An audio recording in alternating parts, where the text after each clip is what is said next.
Stretch it out. Hams are still in first place in the West. I called it. It might have been the only thing I've called in the last couple of weeks. And Edwards, the next goat, out. 10 games above 500. We've never been here. We don't know what to do at the trading deadline. No idea. No clue of what to do at the trading deadline. None. And we'll probably blow it. We'll do something. Do something. This is your year. Trout's out. The Astros finally have regressed. Bregman and Altuve a little bit. Kyle Tucker's balling. The Rangers, champagne hangover. The A's, they're in Sacramento. They're in Vegas. Who knows where they're going to be? I thought we are the beneficiary. It's a team race, Rangers and Mariners. Just being better than – I mean, the White Sox are atrocious. We played them recently. I mean, we're just winning games we really shouldn't, or I think we're 28 and 13 in one-run games. That's ridiculous. We have a That's playoff baseball. That's what it matters. You got a strong bullpen, a great defense, timely hitting. We need you in the clubhouse. K-Win in the Mariners clubhouse because service is such a wet rag. I think the Mavericks also need me in the clubhouse, but that might be a little too late. So let's get into it. Welcome to Big Ben and K-Win on nofilter.net, Caffeine TV, and YouTube. More of an audio podcast? Don't worry, we got you covered. Anywhere you get your podcast, download, listen, and subscribe. I'm K-Win. He's Big Ben. And this Friday, he might be smoking a Cuban cigar and celebrating the Celtics' 18th championship. Is it over? Yes. So I listen to sports radio here, and some guy, I'm going to credit him for this stat, but it's 158-0. If you were down 3-0, you do not come back. And I scratched my head. I go, didn't the Sonics lose? But that was when the Sonics were a 1 seed and the Nuggets were an 8 seed. So that's a whole different thing. Undefeated. Luca and the Mavs are tired. When you foul out of a game, it's not because you have a capacity. It's usually because you're tired, lazy, or out of shape. Not moving your feet on defense. And I think Luca's all three. Yeah. So, I mean, and there's so much, and they're going to go right at him, right? When they know that you've been wounded, they're going to go after you with two really, really probably top 10 guards in the NBA. It's over. Is it not? Like, a lot of people compared prime James Harden in Houston to Luca right now because of what they could do offensively. They have the ball in their hands. They're scoring 30 to 35 points. They're getting rebounds, assists, almost a triple-double every single night. Dominant on offense. On the other side of offense is defense, and we know what James Harden was like on defense. They're going right at Luca, and they're exposing him, and they're tiring him out.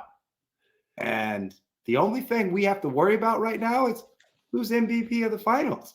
Tatum, Brown, or a wild card? Wait, I want to go back before we get to the MVP because you bring up a good point. I wonder if there's ever been a European on the All-NBA team. Is it just that heritage of ball player, or is it? Whoa! All NBA team? What's his name? No. All NBA defense. You just referred to you said Harden is akin to Dončić in the way he plays, right? And I start thinking Euro players. Do any of them play D? Dirk Nowitzki wasn't lauded for his defense. He was lauded for his step back jumper. Gallinari, no defense. Ginobili, he'd swipe at you. Well, Tony Parker, the old wraparound poke from behind, that's not defense. No. Dončić, can you teach D to a guy like Dončić? That's my one question, then we'll get to the MVP. I think you can teach footwork, and I think you can teach angles, and I think you can teach desire. Like me and you both played basketball at a low level, but it's all about desire on defense. You got to get out and hedge the screen. Got to get on top of the on ball. You got to move your feet. You got to cut off the angles.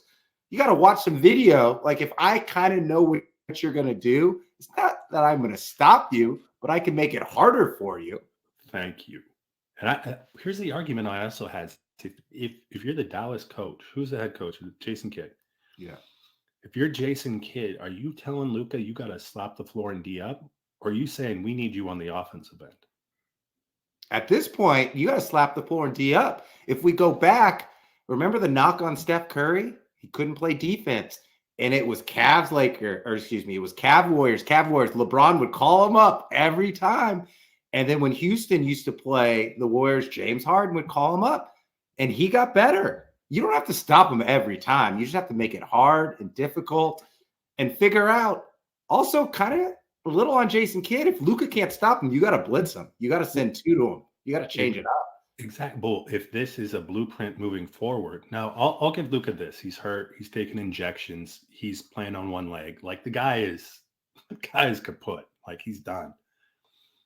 But if you go into next season and I'm playing the Dallas Mavericks, where Luca will be playing next year, this might be a blueprint of let's just go at Luca. Yeah. Let's get him in foul trouble. Let's get him frustrated. Let's get him frustrated on the defensive end so it doesn't translate to the offensive end. Well, there's two blueprints. One, it's like you got to take away the lobs because the Celtics are taking away like the whole middle. So when Luca and Kyrie get to the hoop, like they have a layup, but they don't have the lob. Remember every other series, it was Gafford, Lively, Washington. It was Dunk City. It was like Los Angeles Clippers 2.0, but you don't see that anymore. And I think it's because Boston has 8 great players who play unselfishly and play defense and can switch on anyone. Tatum's guarding the center most of the time. Horford's on Kyrie. I'm sorry. I got to apologize to the Celtics. I thought the East wasn't very good. They're better than the East, and they're better than the West. Go back to here's the rationale and why the Celtics have been able to defend Dallas so well, is they had 2 weeks to prepare. They had all that time to watch the video of those games that were taking place. They're taking notes. They're intelligent. They're a good franchise. Brad Stevens moved up, and he just disseminated everything he does, the structure of a basketball organization down. So those players are there. They're professionals. They're good. MVP, Brad Stevens. They should just break him out. Based on the trades he's made, he got Drew Holiday, he got Porzingis, he got Derek White, and he's paired them with Jaylen Brown and Jayson Tatum. And then he drafted Peyton Pritchard. I don't know if that was him, but we'll give him credit. This is a great team. But I'm going to say the MVP is Jaylen Brown. He's played better consistently. Tatum played great in game 3. Now, if the Mavs somehow win game 4, Tatum explodes game 4, they go back to Boston, Tatum goes historic, legendary status, game 5, Tatum could win the MVP. But this series is over. It's going 4. And Brown has played consistently better on both sides of the ball because Brown is the one who's matched up against Luca. So I think you got to give it to Brown with what he's doing both ways. Agreed. And Adam Silver, no one loses out more than Adam Silver because this isn't the finals he wanted to see. He wanted to see Luca emerge. He wanted to see this guy at least get to game 6. This is wobbling into game 4 right now. He wants to see that TV revenue. Exactly. There will be more people watching the U.S. Open than there will be watching the NBA Finals. And that's golf. Basketball's over. I'm an Indiana Fever fan. It's all Caitlin Clark all the time. Go WNBA. Can't wait to see if she makes the playoffs. All right, let's transition to Mr. Hurley. Lakers. So I want to talk about this because we did a pod about 3 weeks ago, and we're talking about JJ Redick, LeBron's podcast. It sounds like it's a public interview. He's the front runner to get the job. Then all of a sudden, nothing happened. All these coaches around the NBA get hired, and then Dan Hurley is getting flown out to Los Angeles to interview for the job. And then what happens, Big Ben? No, thank you. I'm going back to stores. And it came out that he said it wasn't a leverage play. Like, of course it's not a leverage play. Connecticut's not going to pay him on par with what the Lakers can play him. I think what Hurley found out was that his model of coaching would not translate to the NBA. Just wouldn't. Like he's not going to have the control he has. He's not going to be able to push the players how they want to be pushed. LeBron's going to push him aside when drawing up plays. Like that stuff's going to happen. And he doesn't want that to happen. He's more comfortable. Or there's a reason Auriemma has been at UConn for so long. Yeah. UConn loves their basketball. Like that's it's like a professional basketball team. Exactly. Until the men's baseball team, I think, sniffed the College World Series, nothing has gone on in UConn other than men's and women's basketball. And they like it that way. There's money out there too. I mean, he's probably getting his own coaching NIL money on the side to make up for whatever he missed out on the Lakers, to be honest. I'll take it one step further. I think his style of coaching does not translate for a team with LeBron James, who's 39 going on 40, and AD, who is perceivably lazy, and D'Angelo Russell is just going to keep jacking up threes. I don't think this coaching job is a great coaching job. Yeah, the brand name is great if they throw some money, but you got an old LeBron James. Your number 2 player is always hurt. Your number 3 or 4 player, either way, is either Austin Reeves or D'Angelo Russell, and neither one of those 2 players would start on the Celtics, Mavericks, Timberwolves, Nuggets, Clippers. So, like, what do you really have as a Lakers organization? I think that's what Hurley realized. Like, you can throw but and they have no draft picks. And the pressure, right? Darvin Ham was out there for a reason, right? Who's remembered Darvin Ham from his playing days? Not many, if anyone at all. He was there to hold the bag, sit there, cross his arms, but behind the scenes, he had probably 5% say in anything that went on in that organization. And Hurley came in and probably realized that real quick. I'm a pawn in this game. I'm not even a rook. I'm not even a knight. I'm a pawn in this entire organization. Where am I going to go back to? Connecticut, where I'm a king. And so you're exactly right. I don't know. Redick probably perfect for this job. JJ, come in, be the face of the Lakers, answer some questions appropriately after the game, and then we'll move on. Is he still going to do his Mind the Game podcast? Here's what Mind the Game podcast Rolodex might work out in free agency. Well, at this point, they have to hire JJ Redick. There's only 2 coaching jobs left, the Cavs and Lakers. If they miss out on JJ, they're throwing out names like Jay Wright, Sam Cassell, this guy on New Orleans, James Borrego, Chris Quinn. It's LA. You got to have a known commodity. Someone's got to know the name. I think it's got to be JJ. And to be honest, wait. You and I, Lakers front office. Like, they're not really paying their coaches. They don't have a whole lot of draft capital. They keep missing out on people. Remember, like, I don't know, 10 years ago, we're going to get Coach K, $100 million. No. They didn't get Coach K. We're going to get Ty Lue. Well, we got Frank Vogel. We're going to get someone else. Well, we got Darvin Ham. Now they missed out on Dan Hurley. Who are they going to get? JJ has all the leverage. You're talking about leverage with Dan Hurley. JJ has all the leverage here because he knows who's next. He along with the salary offer, he has been driven around by the team real estate agent and has the pick of the litter up on Malibu. Can I make a prediction?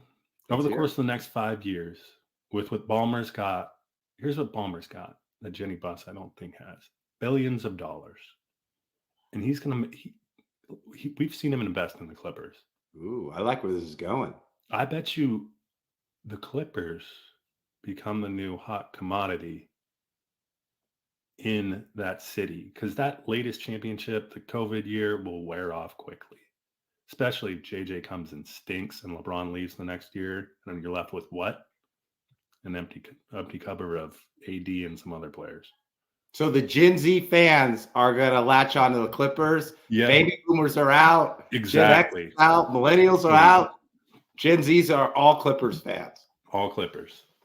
Clip City. The Lakers are in trouble because if they extend LeBron, who's going to be 40, what are you going to do to get younger? Because they're good enough to get to the playoffs. I think they're going to draft LeBron. It's James's son, Bronny. They're going to extend LeBron, and they're going to go into next year with the exact same team plus Bronny and a new coach. That's recipe for disaster. At this point, I bet you, Jeannie, LeBron's the only guy bringing people in that turnstile right now, right? Like, I mean, the Lakers are a draw because they're the Lakers. LeBron brings the whipped cream and cherry on top, right? He brings the pizzazz, the star power. If you don't have that, what are you? You're JJ Redick and I don't know, a quartet of G Leaguers and AD. Yeah. Clips season ticket for K-Win. I'm a Clips fan. All right, let's move out to the sister city of Los Angeles in Omaha, Nebraska. In terms of collegiate events, March Madness, college baseball, college football playoff. For me, it's March Madness because those first 2 days of the tournament, all day long, unbelievable. Number 2 is BCS. The football is usually New Year's Eve, and then it's the second week of January. They're expanding next year, more teams. And then 3, it doesn't get enough pub, but I love the College World Series. All the home runs, all of the teams, all of the stars. And this year, it's looking like an ACC SEC challenge. All the teams are in the ACC or SEC. We talked about the NCAA settlement and all the money going to the Power 4 conferences for football and what it would look like. This might be a sneak preview of what's coming for football and basketball. It's all the big-time schools. Look at these names. You got Kentucky, Tennessee, Carolina, A&M, FSU, UVA, Florida State, NC State. You know what's missing? Pac-12. There are no Pac-12 teams. No Oregon. No Washington State. No Oregon State in the last year of the Pac-12. The Pac-12 has won the most college baseball World Series with 30, and they've no one this year. It's disappointing, Big Ben. It's a little bit of an odd year. Yeah. I do like it's like a football. Yeah, semi-football, basketball, baseball. NC State's interesting to me. Them in Florida, the only teams not to win 40 games in this, still alive. But NC State also made this quiet little run in the NCAA tournament. Wolfpack have some juju this year, I have a feeling. North Carolina, I believe, is the number 1 overall seed. And Kentucky. No. Tennessee is. Tennessee, sorry. Carolina's 4. But 4 Florida is the State, highest. they've always been a bridesmaid. They've never been a bride. 12 appearances, no titles. Kentucky, first appearance, will they get a title? Kentucky historically is a basketball school. Maybe some of that NIL money in the Bluegrass State went to some baseball players. And Texas A&M just flat out has money coming out their ears. So yeah, this does somewhat make sense. If there is NIL money to go to college baseball schools, these would be the schools that I'd predict. Let's do a draft. So do you have the bracket in front of you? I don't. I don't need it. I know what teams I want. Actually, figuratively, you'd have a better strategy if you knew what the bracket was, so you're not picking 2 teams that play against each other. Okay. Or you could guaranteed next round. That's perfectly fine too. No, you're right. Let me voice the matchups for you. So North Carolina in bracket 1, North Carolina versus UVA, Tennessee versus Florida State.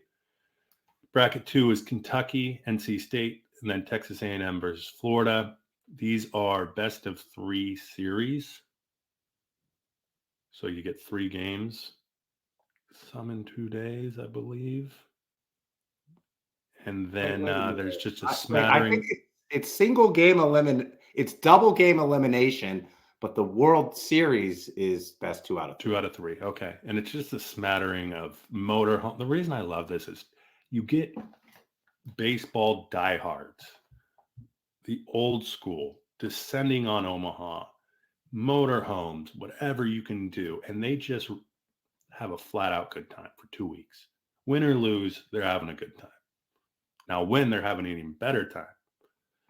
Team you don't see there, LSU, there was a thing at a bar where they took what did they do? They took a tally of the number of Jello shots done by each team as they came in the bar. So you had to associate with the team, identify, and then they tallied you up. A guy from LSU came in and bought $1,000 worth of Jello shots just to tally up the old Baton Rouge Go Tigers. Think about how many Jello shots he buys on Mardi Gras. Fat Tuesday. Okay, first pick goes to the elder. All right. I am taking the front runner here. I'm taking Tennessee. Okay. We're doing a snake draft, right? Yep. Okay. So I get the next two. Yeah. Okay, I'm going to take Texas A&M and North Carolina. Ooh, okay. Texas A&M gone. Carolina gone. You got to come. I'm going Kentucky. Hey, this is the year. Okay. I'm going Kentucky, and then I got one more.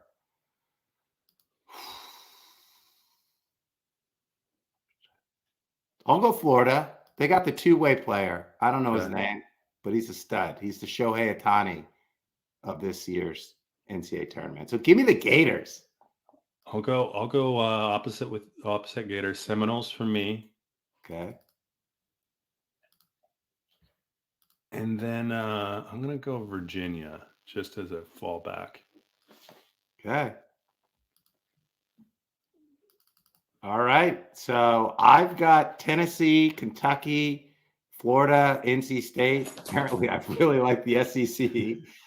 You got A&M, Carolina, Florida State, UVA.